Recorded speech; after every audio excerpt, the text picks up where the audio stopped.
श्री गणेशाय नमः। श्री कृष्णाय नमः। श्री लक्ष्मी नारायण भगवान की जय। बैसाख मास महात्म्य की जय। अथ बैसाख महात्म्य 7वां अध्याय। सब पापों से मुक्ति देने वाला और आरोग्यता प्रदान करने वाले श्रेष्ठ बैसाख मास के महात्म्य का 7वां अध्याय।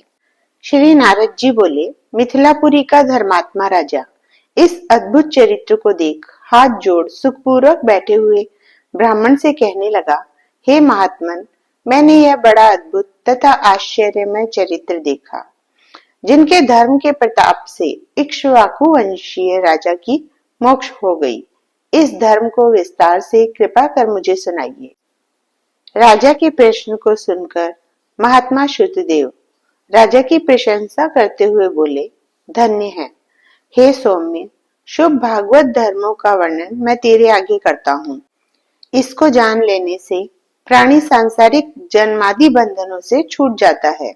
बैसाख में जो धर्म है, जैसे जल का घड़ा देना, प्याऊ लगाना, मार्ग में छाया करना, बावड़ी, कुआं, तालाब, धर्मशाला बनवाना, सूर्योदय से पहले प्रतिदिन स्नान करना, मधुसूदन भगवान का सुगंधित कोमल पुष्पों से पूजन करना, कथा सुनना, मार्ग से थके हुओं को हवा करना, श्रम को दूर करने वाला, थकान दूर करने वाला गौरस, गुड़ का शरबत पिलाना, जूता, खड़ाऊ, छतरी, पंखा, तिल, शहद, ईख, कपूर, कस्तूरी, चंदन आदि सुगंधित वस्तु, शैया, खाट, फल, दही, नैवेद्य इत्यादि दान करना, गौओं को घास डालना, अन्न दान इत्यादि करना, शरीर पर तेल आदि मर्दन न करना, पत्ते पर भोजन करना, यह सब धर्म बैसाख मास में उत्तम है।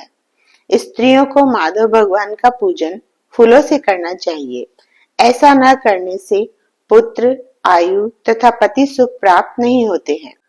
बैसाख मास में जल व अन्नदान भूखे प्राणियों को अवश्य करना चाहिए। न करने से पशु और पिशाच योनि मिलती है। हे राजन, मैं अन्नदान न करने की एक अद्भुत कथा तेरे सामने कहता हूँ। रेवा नदी के किनारे मेरे पिता पिशाच होकर भूख और प्यास के मारे शिथिल होने से उनकी क्षुधा और तृष्णा बढ़ गई थी। छायाहीन सेवल से वृक्ष के पास अन्न न मिलने के कारण अपना ही मांस खाने से कंठ के बीच में मांस खड़ा हो गया था। कंठ नली का छिद्र सूक्ष्म होता जाने से पीड़ा के कारण प्राण जाने का भय था। कुआं, बावड़ी शीतल जल को विष समझते थे। मैं गंगा यात्रा के निमित्त जा रहा था, तब मार्ग में देवयोग से रेवा नदी के किनारे पर पहुंचा। वहां यह अद्भुत दृश्य देखा कि शालमली के वृक्ष की जड़ में एक पिशाच भूखा प्यासा चिल्लाता हुआ अपना मांस खा रहा है। वह पापी मुझे मारने के लिए दौड़ा, परंतु मेरे तेज के मारे निहत हो गया। मेरे हृदय में दया उत्पन्न हुई।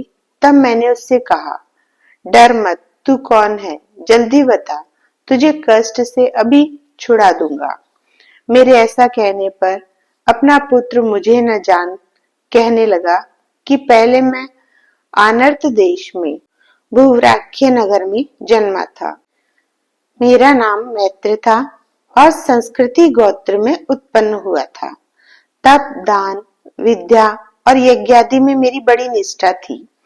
मैंने संपूर्ण विद्या पढ़ी और पढ़ाई, संपूर्ण तीर्थों में दान किए। हे अंग, मैंने भिक्षा के लोभ से बैसाख मास में अन्न का दान नहीं किया। इससे विचार होता है कि इसी कारण मुझे पिशाच की योनि मिली है। अब मेरे घर पर शुद्धदेव नाम का पुत्र है। वह बड़ा ख्यातिवान है। उससे मेरी दशा कह देना कि तेरा पिता अन्नदान न करने से स्वर्ग नहीं गया है और नर्मदा नदी के तीर पर बड़ा दुखी हो अपना ही मांस खाकर वृक्ष की जड़ में पिशाच बना बैठा है। अतः पिता को पिशाच योनि से छुड़ाने के लिए बैसाख मास में प्रातः काल स्नान कर विष्णु पूजा और भक्ति पूर्वक जल से मेरा तर्पण करें। फिर किसी ब्राह्मण को अन्नदान करें, जिससे मैं विष्णु पद को प्राप्त हो जाऊं।